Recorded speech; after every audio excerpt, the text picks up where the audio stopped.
So a publisher, a distributor, a content owner needs to account for that, needs to have integrations that span upwards of 200 different times just for that single piece of content.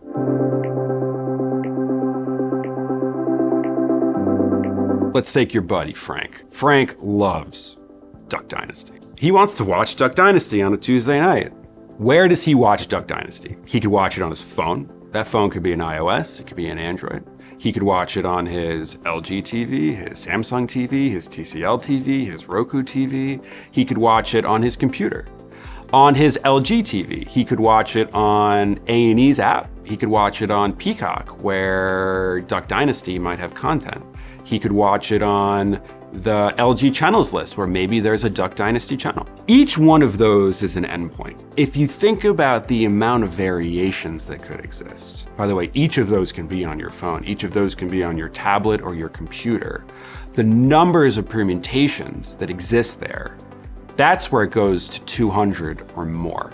So a publisher, a distributor, a content owner needs to account for that, needs to have integrations that span upwards of 200 different times just for that single piece of content. So that's where the complexity comes in. And each of those endpoints are returning different data signals back to you as the publisher or the content owner, you as the one who was sold a campaign against it. If you're having challenges receiving metadata from one of those endpoints, well, your fill's probably gonna decrease, especially if you're a more programmatic first publisher.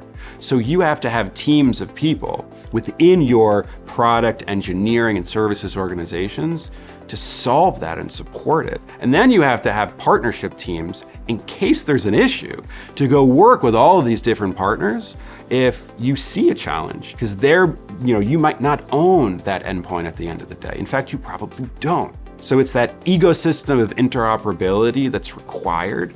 And it's not a very large part of our ecosystem in terms of people, but a lot of those people are critically important to solving what one could term the endpoint dilemma.